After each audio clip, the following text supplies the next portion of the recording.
আবার একটা নতুন রেসিপি নিয়ে তোমাদের সামনে চলে এসেছি। তো দেখো এখানে পেঁয়াজ টমেটো কুচি কুচি করে কেটে নিয়েছি, কাতলা মাছের মাথাটা ভালো করে লাল লাল করে ভেজে বেগুন কেটে রেখেছি।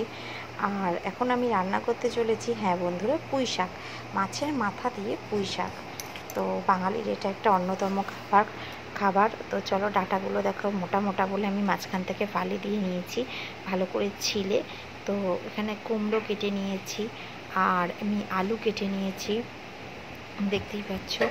আর তোমার হচ্ছে কি, কড়াই বসিয়ে এখন কড়াই একটুখানি সরষার তেল দিয়ে দেবো। তেলটা গরম হলেই অল্প কালো জিরে ফোড়ন দেবো দিয়ে, যেহেতু আমি মাছের মাথা দিচ্ছি তার জন্য আমি পেঁয়াজটা দেবো, না হলে আমি পেঁয়াজ দিতাম না। আর কুমড়ো আলু বেগুন দিয়ে আমি যখনই করি পুঁই শাক করি, হ্যাঁ আর একটা জিনিস দিলে খুবই টেস্টি হয়, আমাদের তো খুবই ভালো লাগে, জানি না তোমাদের কেমন লাগে। তো গাঠি কচুটা না বাজারে পাইনি, সেদিন গেছিলো, না হলে ওটা অবশ্যই নিয়ে আসতো, ওটা দিলে যেন অন্য একটু টেস্ট বেড়ে যায়। তো দেখো আলুটা একটু মোটা মোটা কাটা হয়েছে বলে তেলের মধ্যে আগে আলুটা দিয়ে ভাজা ভাজা একটু নাড়াচাড়া করে নিয়েছি, নেওয়ার পরে আমি টমেটো আর পেঁয়াজটা দিয়ে দিয়েছি। এবার এটাকে আমি লাল লাল করে আগে ভেজে নেব, তারপরে আমি অ্যাড করবো এর মধ্যে কুমড়ো আর হচ্ছে শাকের ডাঁটিগুলো দিয়ে দেবো, দিয়ে নাড়াচাড়া করবো। করার পরে আমি বেগুন দিয়ে দিয়েছি, বেগুনটা দিয়ে ভালো করে এইগুলো সব ভেজে নেব। আর পাতাটা ওদিকে আমি ভিজিয়ে রেখেছি, আর একটু দিয়েছি জিরার গুঁড়ো আর নুন আর হলুদ, আর কিছুই দেবো না।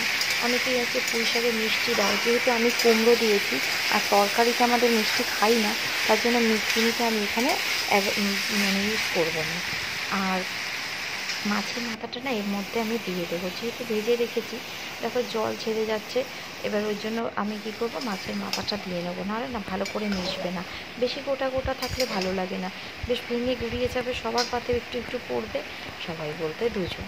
তো দেখো এগুলো ভাজা ভাজা হয়ে গেছে, এবার আমি ধুয়ে রাখা পুঁই পাতাগুলো দিয়ে দিলাম, পুঁই পাতাগুলো দিয়ে ভালো করে আমি নাড়াচাড়া করে কমিয়ে চাপা দিয়ে দিয়েছি। এরকমভাবেই আমি এখন কমিয়ে কমিয়ে করবো, এর মধ্যে আর কিছু জল দেবো না, অটোমেটিক সবজিটা সিদ্ধ হয়ে এসছে। আর চেরা কাঁচা লঙ্কা দিয়ে দিয়েছি। আর এর মধ্যে আমি কোনো মশলাই অ্যাড করবো না, পুঁই শাকে আমি কিছুই দিই না। তো আমার রেসিপিটা ভালো লাগলে একটা লাইক অবশ্যই করুন।